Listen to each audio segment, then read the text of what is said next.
So hey guys, in this video we will understand about concurrent processing. तो पिछले video में हमने पढ़ा था कि जो सिंगल रिक्वेस्ट होती है उसमें भी बहुत तरह की लेटेंसीज आती हैं। जैसे कि एक नेटवर्क लेटेंसी होती है, डिस्टेंस ज़्यादा होता है, बीच में ट्रैवल करेगी रिक्वेस्ट तो ऑब्वियसली लेटेंसी आएगी। दूसरा एक गार्बेज कलेक्शन एल्गोरिथम की वजह से लेटेंसी आती थी। और तीसरा होती थी डिस्क की वजह से लेटेंसी। जो डिस्क होती है उसमें फिजिकल स्टोरेज है ना, और डेटा डिस्क में लिख रहा है, वहाँ से उठ रहा है, बफर मेमोरी में आ रहा है, फिर से जाके राइट हो रहा है, उस वजह से लेटेंसी आती थी। अब हम देखेंगे कि जब कंकरेंट रिक्वेस्ट हम बहुत सारी सिस्टम पे भेजते हैं ना, तो सिंगल लेटेंसी तो आती है, उनके साथ में कुछ कुछ एक्स्ट्रा लेटेंसी भी आ जाती है। इसको हम लोग बोलते हैं कंकरेंट लेटेंसी। तो आज उसी को समझेंगे, ठीक है। तो स्टार्ट करते हैं कंकरेंसी। यार देखो, एक होता है एमडोल्स लॉ। एमडोल्स लॉ ये बोलता है कि सिस्टम में क्यूइंग क्यूइंग आपने पढ़ा था ना, कि जैसे ये सिस्टम था, इसमें 2-3 रिक्वेस्ट आती थी तो सबकी सब पास हो जाती थी, लेकिन बहुत सारी रिक्वेस्ट अगर आ जाती थी तो वो यहाँ पे लिसन क्यू में वेट करती थी जब तक कि जो थ्रेड्स असाइन है इन रिक्वेस्ट को वो एग्जीक्यूट करके फ्री ना हो जाए। जब फ्री होते थे तो एक एक रिक्वेस्ट यहाँ से उठाते थे। तो इस क्यूइंग का कितना इफेक्ट हो रहा है तुम्हारे सिस्टम में, ये एमडोल्स लॉ से पता लगता था। तो देखो, एमडोल्स लॉ का फॉर्मूला भूल जाओ, बस ये समझ लो कि जैसे ये ग्राफ है, ठीक है, ये ग्राफ है, ये है नंबर ऑफ प्रोसेसर्स, ठीक है, और ये है थ्रूपुट। थ्रूपुट क्या था कि under given time frame system तुम्हारी कितनी रिक्वेस्ट कंकरेंटली प्रोसेस कर पा रहा है ना। तो अब देखो यार, जैसे मान लो सिस्टम जो होता है ना, जैसे मान लो ये एक हमने मैंने बताया था कि वेब सर्वर होता है, ठीक है, उसके साथ में ये एप्लीकेशन सर्वर होता है, यानी कि एप्लीकेशन सर्वर जिसमें एपीआई वगैरह होती हैं, और ये डेटाबेस होता है ना, ये तुम्हारा क्लाइंट होता है। यहाँ पे मान लो कोई एपीआई गेटवे वगैरह, गेटवे कुछ होता होगा, जो भी है, मतलब ऐसे समझ लो कि मल्टीपल कंपोनेंट सिस्टम में होते हैं, ठीक है। तो कोई भी सिस्टम ना पूरी तरह से ना पैरेलल होता है, ना पूरी तरह से सिंगल रिक्वेस्ट होता है। जैसे सपोज करो मल्टीपल रिक्वेस्ट यहाँ पे सिस्टम में गई, ठीक है, क्लाइंट सर्वर ने बोला हाँ ठीक है मल्टीपल रिक्वेस्ट आगे भेज दो। अब हो सकता है कि तुम्हारा ये जो वेब सर्वर है इसने भी बोल दिया कि एपीआई कॉल करनी है, आगे भेज दी चारों रिक्वेस्ट। अब ऐसा हो सकता है कि जो एप्लीकेशन सर्वर है ना तुम्हारा, उसमें कनेक्शन पूल साइज होता है। कनेक्शन पूल क्या बताता है, एक बार में कितनी रिक्वेस्ट प्रोसेस हो जाती है, वो कनेक्शन पूल साइज छोटा है, तो कुछ रिक्वेस्ट आगे बढ़ ही नहीं पाएंगी, वो यहाँ वेट करने लगेंगी, जिसको बोलते हैं लिसनिंग क्यू, है ना। तो इससे क्या होगा, आधी रिक्वेस्ट यहाँ पे फंसेंगी। एक तो ये चीज हो सकती है। दूसरी, जावा में जिन लोगों ने काम किया होगा आप लोगों को पता होगा, एक होता है लॉकिंग।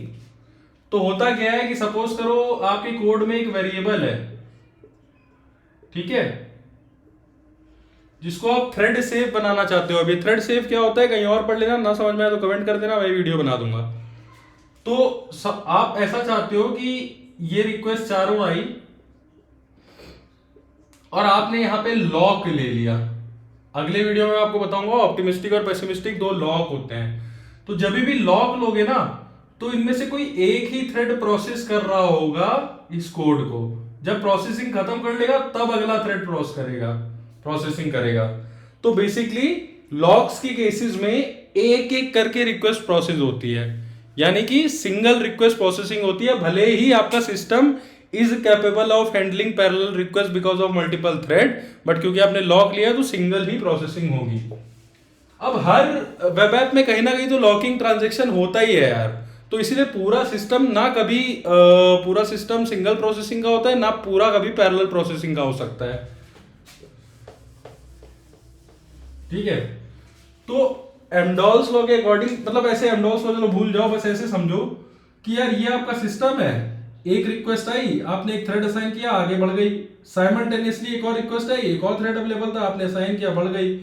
तो थ्रेड का बढ़ना मतलब क्या, जो प्रोसेसर्स होते हैं वो बढ़ गए, एक सीपीयू है उसके अंदर क्या होता है, मल्टीपल कोर होते हैं, उन्हीं को प्रोसेसर बोल दिया जाता है। हर कोर पे एक एक थ्रेड मान लो चला रहे हो आप, तो कंकरेंट एक रिक्वेस्ट आई, एक थ्रेड असाइन किया, दूसरी उसी टाइम पे आई, दूसरा थ्रेड, तीसरी आई, तीसरा थ्रेड असाइन कर दिया, है ना। तो जितने आप प्रोसेसर बढ़ाओगे, अगर आपका सिस्टम मान लो पूरे सिस्टम में कहीं भी सिंगुलर प्रोसेसिंग नहीं है, कहीं भी लॉक वॉक नहीं है, तो जितनी रिक्वेस्ट आती जाएंगी, प्रोसेसर बढ़ाते जाओगे तो उतनी रिक्वेस्ट प्रोसेस ही होती जाएंगी, ठीक है। एक रिक्वेस्ट 1 सेकंड में प्रोसेस होती है, दूसरी रिक्वेस्ट भी साइमल्टेनियसली आई, आपने दूसरा थ्रेड किया, दूसरी रिक्वेस्ट भी 1 सेकंड लेगी, तो 3 की 3 रिक्वेस्ट एक ही सेकंड में तीनों प्रोसेस हो जाएगी। तो अंडोस लॉ ये कहता है कि अगर सिस्टम पूरा पैरेलल है तो लाइन ऐसे लीनियर जाएगी, जितने प्रोसेस बढ़ाओगे थ्रूपुट उतना बढ़ता जाएगा। मान लो आपने 1 सेकंड का ही टाइम फ्रेम लिया, 10 रिक्वेस्ट भेज दो, 10 प्रोसेसर है, 10 को थ्रेड असाइन हो जाएंगे, 10 एक साथ 1 1 सेकंड में एग्जीक्यूट हो जाएंगी। तो इसको बोलते हैं प्योर पैरेलल, ठीक है। और सपोज करो आपका सिस्टम सिंगुलर है, तो उसमें क्या होगा यार, भले ही आपने 20 थ्रेड भेजे, 20 को अलग अलग, मतलब 20 रिक्वेस्ट भेजी, 20 को अलग अलग थ्रेड भी असाइन हो गए, लेकिन क्योंकि आपने लॉक लिया हुआ था यहाँ पे लॉक, तो एक बार में एक ही थ्रेड प्रोसेस करेगा रिक्वेस्ट को, और अगली रिक्वेस्ट यहाँ वेट करने लगेंगी, सिंगुलर प्रोसेस। तो इस केस में यार आप कितने भी प्रोसेस बढ़ा दो, कितने भी थ्रेड असाइन कर दो, एक बार में एक रिक्वेस्ट को एक ही थ्रेड, मतलब एक थ्रेड ही एक बार में प्रोसेसिंग करेगा, जब वो खत्म कर लेगा उसके बाद दूसरा थ्रेड आएगा, ठीक है। तो अगर एक रिक्वेस्ट 1 सेकंड लेती होगी और आपने लॉक लिया हुआ है, 5 रिक्वेस्ट भेजोगे तो आपको 5 सेकंड लग जाएंगे, ठीक है। तो थ्रूपुट सिस्टम का कांस्टेंट रहेगा, मतलब ग्राफ कुछ ऐसा ऐसा ऐसा, 1 सेकंड में एक रिक्वेस्ट, उसके बाद आप 20 प्रोसेसर बढ़ाते जाओ तब भी थ्रूपुट इतना ही रहेगा, 1 सेकंड में एक ही रिक्वेस्ट प्रोसेस होगी। तो एक्चुअल जो सिस्टम होते हैं वो समवेयर ऐसे ऐसे होते हैं, ना प्योरली पैरेलल ना प्योरली सिंगुलर। और एम्डोल्स लॉ के अकॉर्डिंग ये ऑब्जर्व किया जाता है कि किसी भी सिस्टम में एक सर्टेन पॉइंट ऑफ टाइम के बाद आप कितने भी प्रोसेसर बढ़ा दो, जो थ्रूपुट होता है वो कांस्टेंट होता है, ठीक है। तो एम्डोल्स लॉ जो होता है ना, उसमें ना आप एम्डोल्स लॉ की मदद से पता लगा सकते हो कि ये जो लाइन होगी ना, वो कैसी बनेगी, एक सिस्टम की ग्राफ कैसा प्लॉट होगा। और एम्डोल्स लॉ आपको ये बता देगा अप्रोक्सीमेटली कि आपके पूरे सिस्टम में सिंगुलर प्रोसेसिंग का कितना परसेंटेज है। मान लो 20% जो पूरी रिक्वेस्ट का टाइम होता है सिस्टम में ट्रेवल करने का, 20% वो सिंगुलर है, मतलब कहीं लॉक वॉक लिया हुआ है इसलिए एक बार में एक थ्रेड प्रोसेस कर रहा है, और 80% पैरेलल है। जैसे कि मान लो ये आपके सिस्टम के 4-5 कंपोनेंट थे, ठीक है, तो यहां पे पैरेलल पैरेलल पैरेलल रिक्वेस्ट आएंगी, बट यहां पे एक ही रिक्वेस्ट एग्जीक्यूट होगी सिंगुलर, उसके बाद फिर से यहां पे पैरेलल हो सकती है, यहां पे सिंगुलर।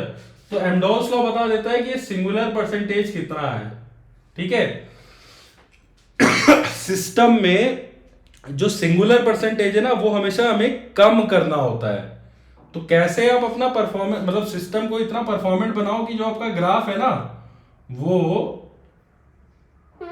इस लीनियर लाइन के जितना करीब हो सके उतना लाना होता है आपको। तो जो भी आप आर्किटेक्चर प्रेजेंट करोगे ना, आपका जो लीड वीड होगा S3, वो टेस्टिंग करेगा, लोड टेस्टिंग, एम्डोल्स लॉ लगा के वो पता लगाएगा कि कितना एफिशिएंट है आपका आर्किटेक्चर, ठीक है। ये था तुम्हारा एम्डोल्स लॉ। अब आते हैं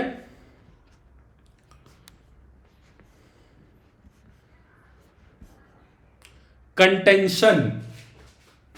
एक होता है कंटेंशन। कंटेंशन बेसिकली कुछ नहीं होता है, क्यू बिल्डअप, ठीक है। तो क्यू मैंने बहुत पहले, आई थिंक 2 वीडियो पहले बताया था आपको कि क्यू क्यू क्यू कैसे बनता है। मतलब ऐसे समझ लो कि रोड वाला एग्जांपल दिया था ना, कि रोड चौड़ी है, खूब सारी गाड़ियां जा रही हैं, अचानक से उस पर कंस्ट्रक्शन हो गया और रोड आधी हो गई, तो बहुत सारी गाड़ियां वहां पे जाके रुक जाएंगी ना, जाम लग जाता है। वही होता है क्यू बिल्डअप। और क्यू बिल्डअप होने के बहुत सारे तरीके होते हैं, जैसे कि मान लो ये आपका है वेब सर्वर। वेब सर्वर क्या करता है, HTML CSS वगैरह भेजता है। ये हो गया आपका एप्लीकेशन सर्वर, ठीक है, इसमें एपीआईयां रहती हैं, ठीक है। और ये हो गया आपका डेटाबेस। डेटाबेस की भी अपनी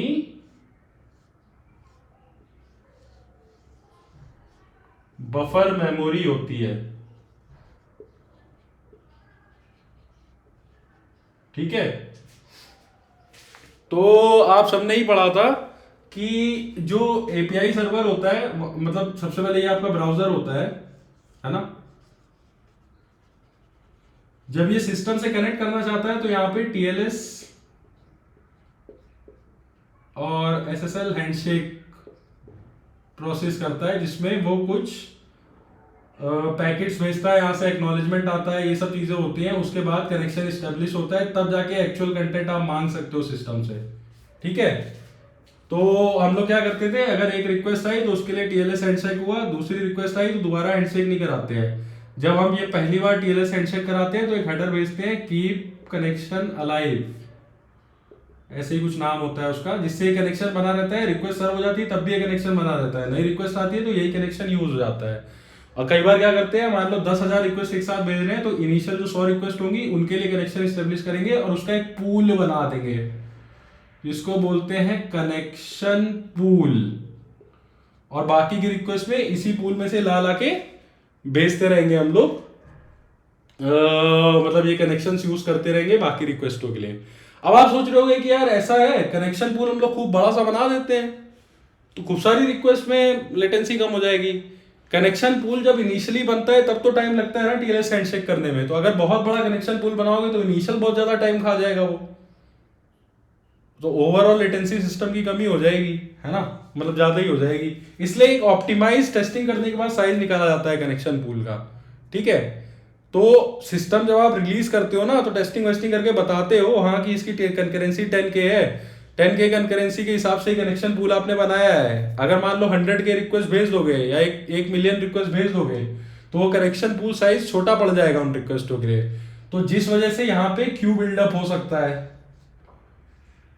मतलब एक होता है लिसन क्यू, ठीक है। तो बाकी रिक्वेस्टें वहां पे वेट करेंगी जब तक कि उन्हें कनेक्शन नहीं मिल जाता। तो एक कंटेंशन का रीजन होता है connection pool, reason 1 is connection pool, ठीक है। अब इसको मैं थोड़ा सा साफ कर देता हूं,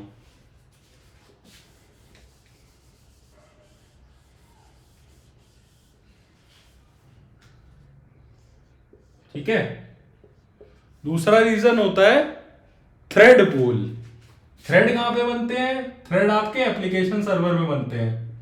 यहां पे आपका कोड चलता है ना, तो उस कोड को चलाने के लिए जो भी आपने मशीन में CPU दिए होंगे, मान लो एक CPU है 8 कोर, तो ऐसे समझ लो कि एक कोर कुछ थ्रेड 10-10 थ्रेड हैंडल करता होगा।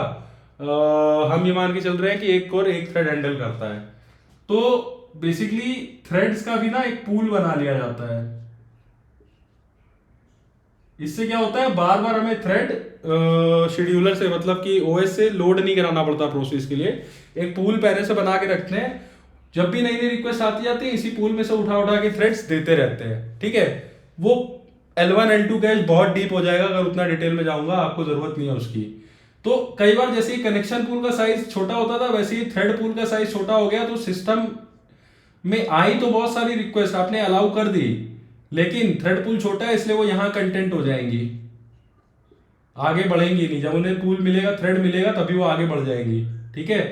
पढ़ लेना L1 L2 कैश, मजे के लिए पढ़ना हो, बहुत डीप हो जाएगा इसलिए मैं नहीं बता रहा हूं यहाँ पे। तो थ्रेड पूल का छोटा होना, ठीक है, ये कंटेंशन का कारण बनता है, ठीक है। तीसरा लॉकिंग। देखो अभी इसी वीडियो में आप पढ़ोगे ऑप्टिमिस्टिक और पेसिमिस्टिक लॉकिंग। तो लॉकिंग की वजह से भी क्या होता है ना कि रिक्वेस्ट तो पैरेलल सिस्टम में आई बहुत सारी एग्जीक्यूट होने के लिए, आपने थ्रेड्स भी अवेलेबल है आपके पास, थ्रेड्स भी आपने असाइन कर दिए, लेकिन क्योंकि आपने यहाँ पे लॉक लिया हुआ था कोड में, इसलिए एक बार में एक ही थ्रेड प्रोसेस होगा। तो यहाँ पे तो चलो टाइम t इक्वल टू 0 से 2 सेकंड के बीच में 4 रिक्वेस्ट प्रोसेस हुई, बट 2 से लेके 4 के बीच में एक ही रिक्वेस्ट प्रोसेस हुई। ठीक है, तो ये रिक्वेस्ट यहाँ से प्रोसेस होकर इधर आएगी, ऐसे ये चारों को आगे आने में सब अपना 2-2 सेकंड ले लेंगी। ठीक है, तो ये तीसरा रीजन है लॉकिंग, जिसकी वजह से कंटेंशन हो सकता है। ठीक है, चौथा क्या था, नेटवर्क लेटेंसी। हालांकि बहुत छोटा कंपोनेंट होता है, उसकी वजह से ज्यादा दिक्कत नहीं आती। डिस्क लेटेंसी आ सकती है और मेमोरी लेटेंसी। आपने पढ़ा था कि जो गार्बेज कलेक्शन एल्गोरिदम होती है, जब वो एग्रेसिवली काम करती हैं तो वो थ्रेड्स को रोक देती हैं, तो उसकी वजह से लेटेंसी आ सकती है। तो ये हो गए कंटेंशन के रीजन। अब देखो,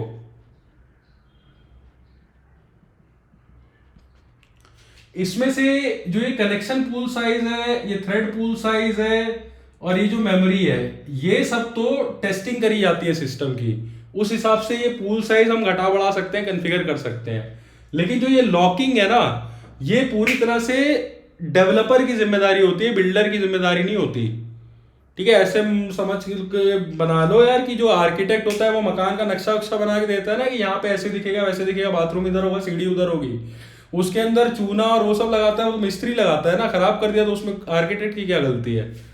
तो वो ये मान के चलता है कि मैं जो आर्किटेक्ट दूंगा बेस्ट तरीके से उसके अंदर चीजें बनाई जाएंगी। वैसे ये जो लॉकिंग है ना, इसको it's the responsibility of developer कि उसने सही से लॉक लगाए हैं कि नहीं।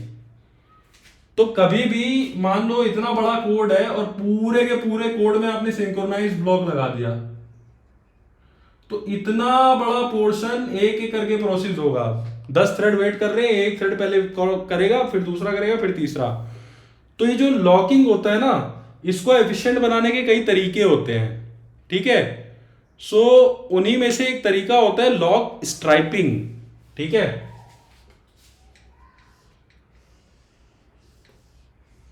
हम लोग पढ़ेंगे लॉक स्ट्राइपिंग। चलो इसको मैं हटा देता हूं, थोड़ी स्पेस बना देता हूं, क्योंकि अब हम पढ़ रहे हैं लॉकिंग।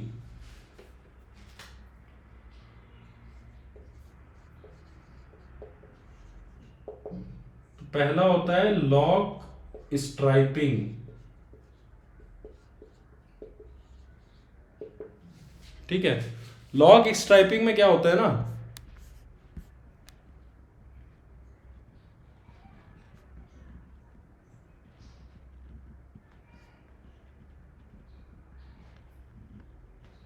जैसे आपने पढ़ा होगा कंकरेंट हैश मैप।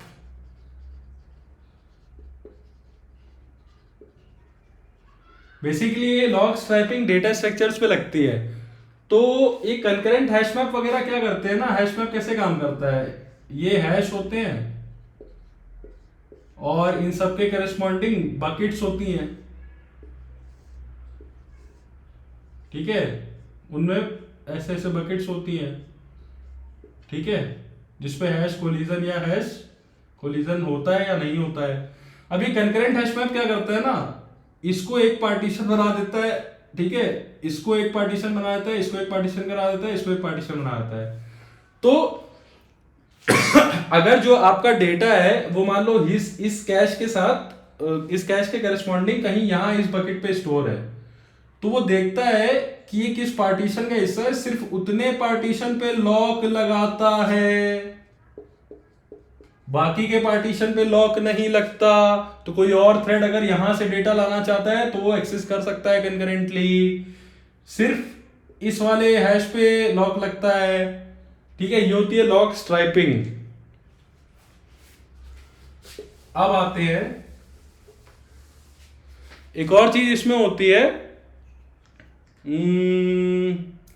पहले अच्छा ये नहीं बढ़ाता हूं। हाँ, और फिर एक बेसिक तरीका होता है कि जैसे मैंने बताया कि बहुत लंबे कोड पे लॉक मत लगाओ, फालतू की जो चीजें हैं उसको लॉक से हटा दो। जैसे कंसोल लॉक एक्सेट्रा जो चीजें होती है ना, ये सब लॉक से हटा देनी चाहिए। अगर मल्टी थ्रेडेड आपका सिस्टम है तो मैंने बताया था कि आपको इनपुट आउटपुट हैवी सिस्टम नहीं चाहिए। तो एक तो आप इनपुट आउटपुट हैवी यूज भी कर रहे हो कंसोल लॉक वगैरह लगा के, ऊपर से उस पर सिंक्रोनाइजेशन लगा रहे हो, तो कंसोल लॉग वॉग वगैरह हटा दिया करो सिंक्रोनाइजेशन के अंदर से। ठीक है, उसके बाद एक होता है रीड राइट लॉक।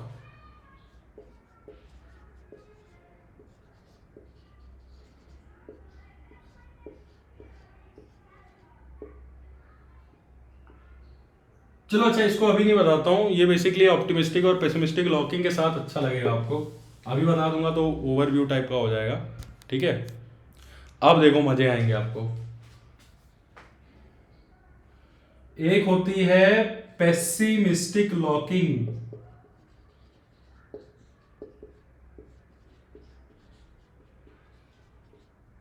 एक होती है ऑप्टिमिस्टिक लॉकिंग। अब इसको देखो, नाम कितना सुंदर दिया गया है। पेसिमिस्ट कौन होता है? पेस्टमिक, दुखी उदास आदमी। उसको ताजमहल भी ला के दोगे ना तो वो बोलेगा अरे यार दीवार पीली हो गई है, ठीक है। ऑप्टिमिस्टिक कौन होता है? पॉजिटिव सुखी आदमी। उसको झोपड़ी में भी दोगे ना तो खुश रहेगा, ठीक है। तो पेसिमिस्ट आदमी की क्या वो चीज होती है, उसके बिहेवियर कैसा होता है? जैसे ही कोई प्रॉब्लम दोगे घबरा जाएगा, बोलेगा अरे हटा दो, नए तरीके वो बचने के निकलने की कोशिश नहीं करेगा। तो वैसे ही लॉकिंग में भी होता है। सपोज करो, एक एग्जांपल देता हूं कि कोड है जिसमें आप सिंपली कुछ नहीं कर रहे हो, आपका कार्ट का सिस्टम है और यूजर इन्वेंट्री मतलब ऑर्डर प्लेस करना चाहते हैं। तो ऑर्डर जो आपको दिख रहा है कि 10 टी शर्ट दिख रही है, डेटाबेस में 10 है। तो आप पहले चेक करोगे ना कि यूजर जब उसको खरीद रहा है, मान लो उसने 20 क्वांटिटी ऑर्डर कर दी, तो क्या उसको दोगे? आप नहीं दोगे ना। तो जब डेटाबेस में अपडेट करोगे तो चेक करोगे ना कि इतनी क्वांटिटी है भी कि नहीं। मान लो इनिशियल क्वांटिटी कुछ है डेटाबेस में और यूजर ने ऑर्डर की है 2, ठीक है। तो अभी जो क्वांटिटी थी, अब आप अपडेट करना चाहते हो क्वांटिटी -2। इन्वेंट्री में पहले क्वांटिटी इतनी थी, अब क्वांटिटी -2 हो जाएगी, है ना। तो उसके लिए सपोज करो आपने यहां पे, सपोज करो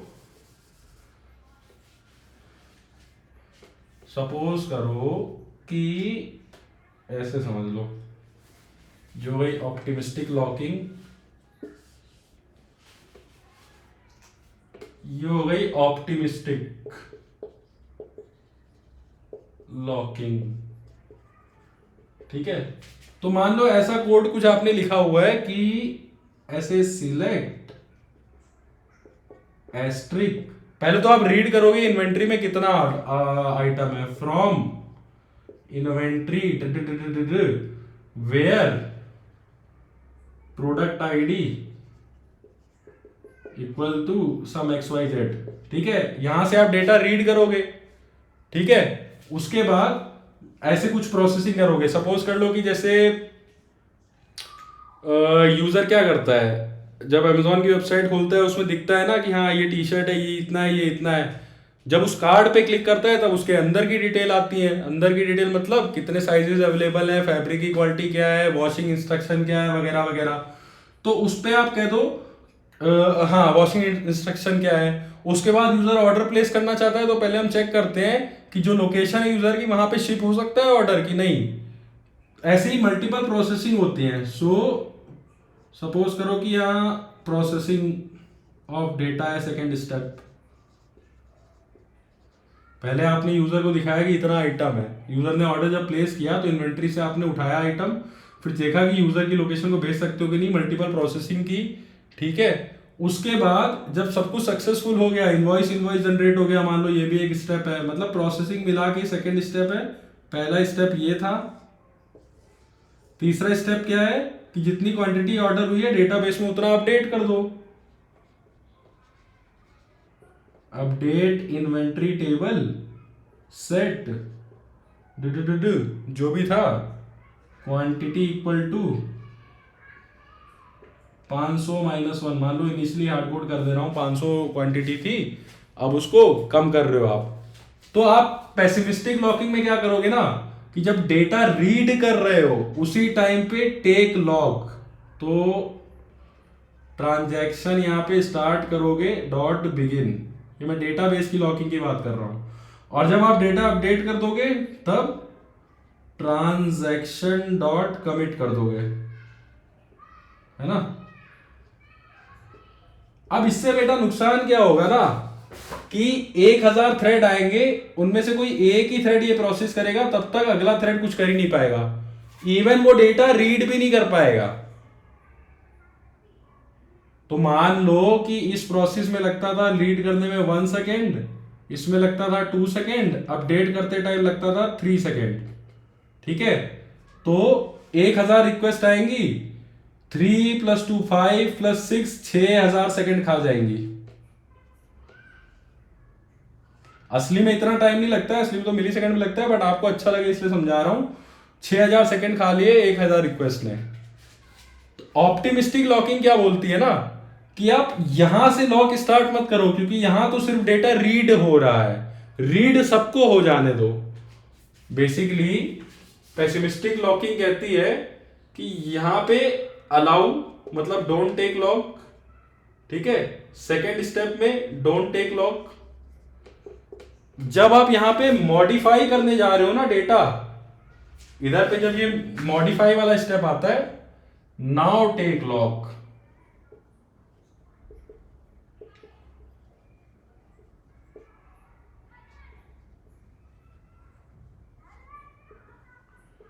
तो मान लो कि 10 थ्रेड आए, 10 ने सेम क्वांटिटी रीड की 500 500 500 इस वाले स्टेप में। अब कोई मान लो थ्रेड आके, मतलब वो थ्रेड किसी यूजर की रिक्वेस्ट की होगी, उस यूजर ने मान लो 5 ऑर्डर किए होंगे, तो वो क्वांटिटी नहीं अपडेट क्या करेगा, 500 - 5 मतलब 495। बट 495 अपडेट करते टाइम ऐसा हो सकता है ना कि किसी और, बाकी भाई ऑप्टिमिस्टिक लॉकिंग में यहां तक तो हम लॉक ले नहीं रहे थे, तो मान लो चलो ऐसे समझ लो कि यहां पे 2 थ्रेड आ गए, दोनों ने रीड किया 500 500। अब इसकी प्रोसेसिंग चल रही है, इसकी प्रोसेसिंग भी चल रही है। पहले ये थ्रेड आ गया, उसके रिक्वेस्ट में थी कि 2 क्वांटिटी कम कर दो, तो इसने ट्रांजैक्शन लिया 498 कमिट कर दिया, ठीक है।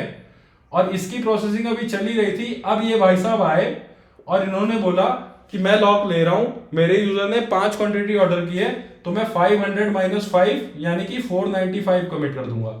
अब देखो प्रॉब्लम क्या हुई, पहले थ्रेड ने 2 ऑर्डर कर दिए थे, दूसरे ने 5 ऑर्डर किए, टोटल 7 कम हो गए, तो 493 होनी चाहिए, बट 495 दिखेगी। तो ऑप्टिमिस्टिक लॉकिंग में मैकेनिज्म में हम लोग क्या करते हैं, कोई भी थ्रेड जब ट्रांजैक्शन लेता है और कमिट करता है, यानी ये वाली कैरी एग्जीक्यूट करता है, तो वो चेक करता है कि जो क्वांटिटी मैंने रीड की थी अभी उतनी है कि नहीं है। तो ये दूसरा वाला थ्रेड बोलेगा कि मैंने 500 रीड की थी, लेकिन अभी तो डेटाबेस में 498 है।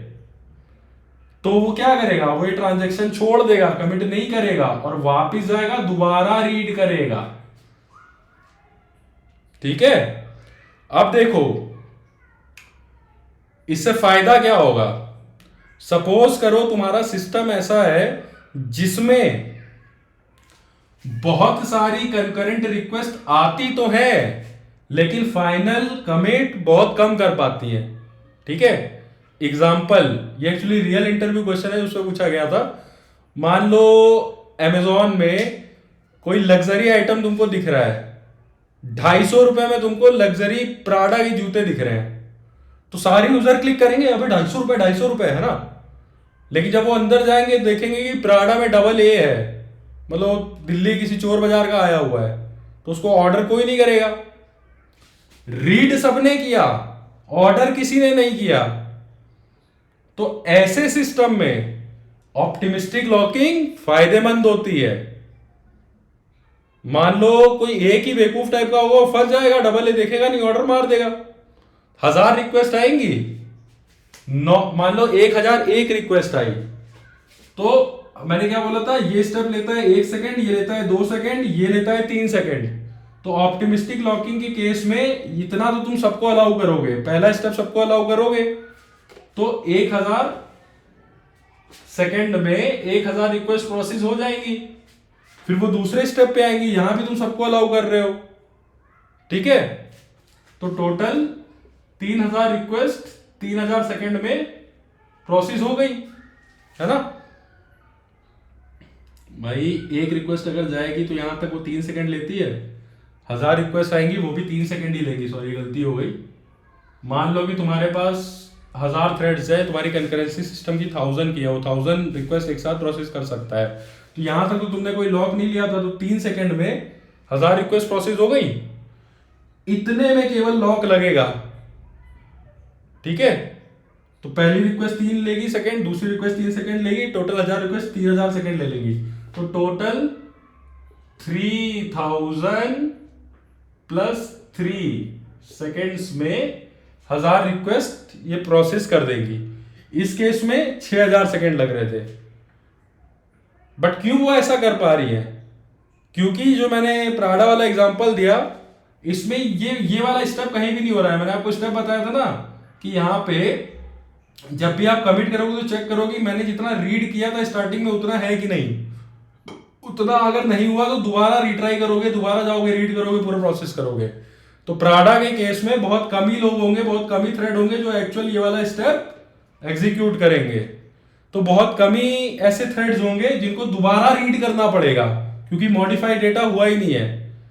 तो ऐसे केसेस में ऑप्टिमिस्टिक लॉकिंग बहुत अच्छी होती है।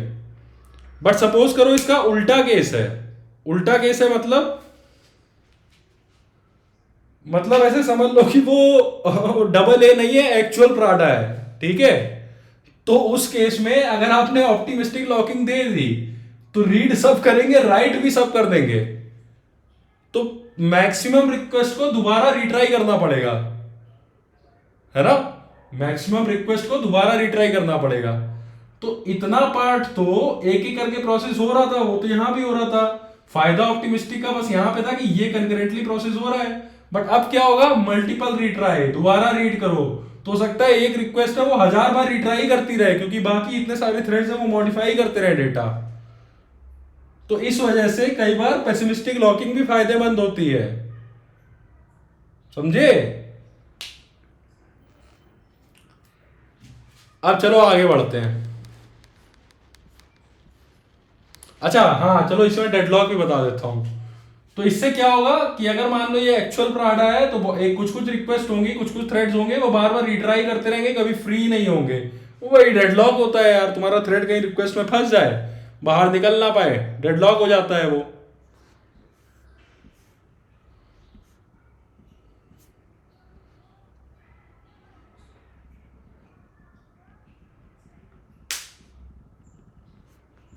ठीक है, अब आगे चलते हैं, डेडलॉक्स को डिटेल में पढ़ते हैं। ये चलो डेडलॉक्स अगले वीडियो में पढ़ेंगे, इसको यहीं पे खत्म करते हैं।